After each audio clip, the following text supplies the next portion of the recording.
Luke Strange, how are you, my friend? Doing great. It's great to have Fantastic. you here on the program. Thank you so much. Cool Hand Electric, the name of your company. It's a great brand. It's very catchy. Actually, before I get into the question that's come in, let's talk a little bit about it. Where did that name come from? Cool Hand Electric. Well, my name's Luke. There was a movie called Cool Hand Luke, Yeah. and great character. I when I started in the trade, I didn't actually watch that movie, and I was dropping a bunch of those 8 foot light bulbs and making a big mess. And the lead said, "Luke, use two hands," and so they started calling me Two Hand Luke. And that was a way of them making fun of me.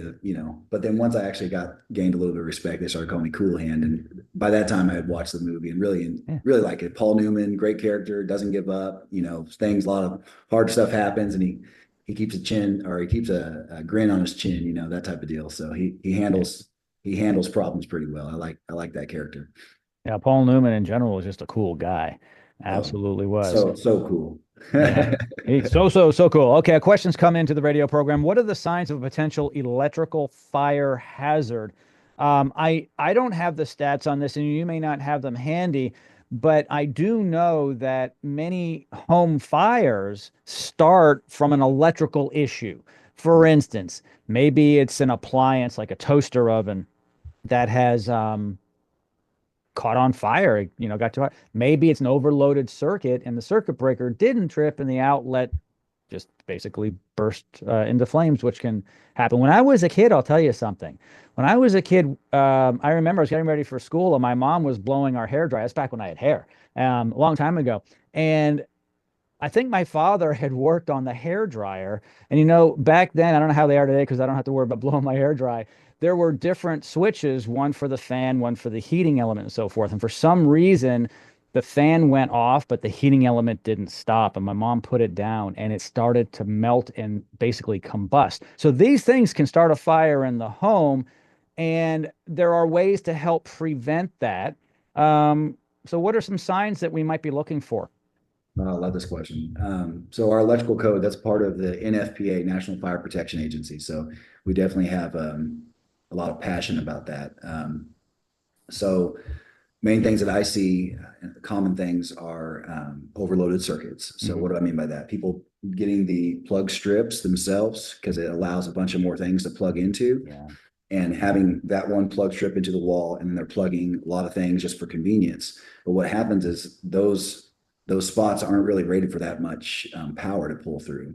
They'll get very hot, and it might be around draperies or a couch or something like that. I've seen that so many times, and that extra heat will really catch stuff, especially if you think about dust and dander and those other things that can kind of cause an accelerant or cause bad connections. So that's a common thing. I've also seen a bunch with um, older circuit breaker panels. The manufacturers, they're 20, 25 years, 30 years in that range on accuracy, depending on the brand and how it's been maintained. But the older they get, the breakers will just stay on, Mm. and the wiring connected to it will pull. If it's a 15 amp breaker, it may be 16, 17, 18 amps before it actually kicks off, the older it gets. And that extra power causes hot spots in the plugs and switches. Well, you might have one loose connection there, and you're plugging in a space heater, very common. And then that will start melting the plastic, getting things outside there hot, catching something on fire.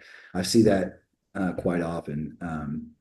Older houses too, in our area, I know they have some of the old, very old dried wood in the attics, and they had Mm. that knob and tube wiring. Yeah. That's a common. If you have that, just get rid of it as soon as you're able to, because there's so many bad connections in there, and it'll spark the insulation, and it'll really start smoldering the studs that they're built on. I've seen that quite a few times. And then something else I've seen is people don't realize that their smoke detectors expire.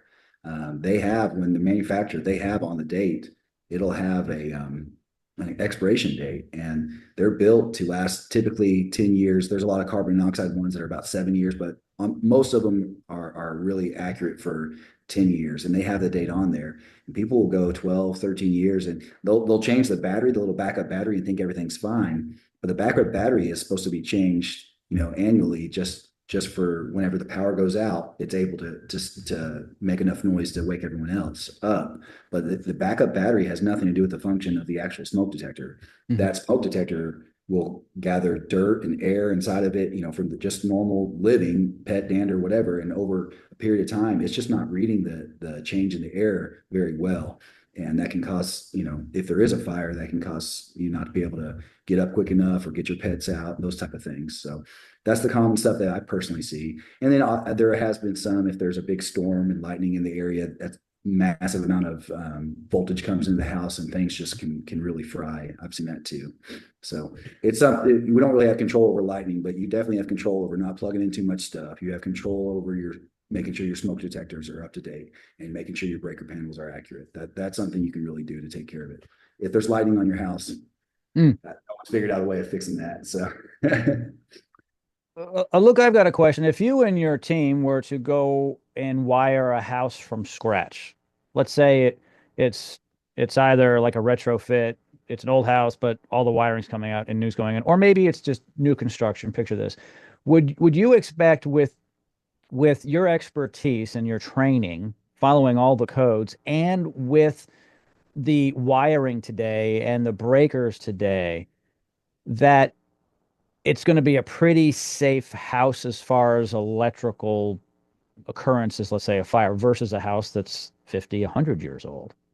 oh, absolutely. Mm. Absolutely. I mean, it still needs to be maintained. People forget about that. Circuit breakers do need to be turned off and on about once a year. And lizards and different stuff will get inside of there. So it does need to be maintained, but absolutely, it's way better than the old stuff. I mean, the science and the testing, the code has updated every 3 years. They put new equipment in to or new standards to follow, and the code has gotten way better, way safer. So older houses are great. They have a lot of character, but they do come with some sketchy wiring that needs to be addressed. Yeah, and if the house is 70, 80, 90, 100 years old, then if it hasn't been addressed, it should have been a while ago, and it needs to be addressed because those are the homes that are probably going to have a problem before the new ones. There's just so much knowledge and science now, so much experience too. They're like, okay, we know that if we use this gauge with these type of outlets in this type of instance, for instance, these outlets are going to be probably used for lamps in the master bedroom, but these outlets in the kitchen, right, on the backsplash, may be used for mixers and blenders. Totally different, right? So, and years ago, I don't think they had dedicated circuits for appliances like a refrigerator. Correct me if I'm wrong, but the code is have a dedicated um, circuit for a fridge, correct? Yes. Yeah. Yeah, Very yeah. common practice. Yeah. And when I was young, we just plugged it in, and then when the fridge cranked up, the lights would dim. Good old days of the lights dimming. It's interesting, Luke. You don't get that much anymore, right? But I remember when I was a kid, I lived in some old houses, and if an appliance turned on, the lights would dim. Hmm. Yeah, but sure enough, they come back up again. So what is happening in that instance when the lights dim and come back? Yeah, it wasn't wired for the amount of load that is actually being put on there. So Mm. it's pulling too much power. I mean, that's as simple as I can. Yeah, you're absolutely right. Just pulling too much power wasn't wired for it. So a tip, everybody, if your lights are dimming, there's a problem with that circuit. Yeah, Shouldn't be. Shouldn't be. Luke, as absolutely. always, thank you so much for joining me. Love your expertise. Have a great day. Appreciate you.